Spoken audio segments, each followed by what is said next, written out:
गोटे लुण बेपारी प्रतिदिन गध उपरे लुण बस्ता लदी बजार को बिकिबा पई जाए। ताकू रास्ता रे जिबा बेले एक नदी पार करबाकू पड़ुथिला। गोटे दिन नदी पार होउतबा समय रे गधटी हठात नदी रे पड़ीगला एवं लुण बस्ता गुड़िक मध्य पानी रे पड़ीगला।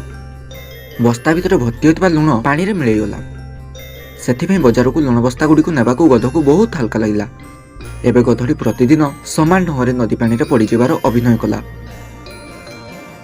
गधर एही कारनामा विषय रे लुण बेपारी जानी पारिला।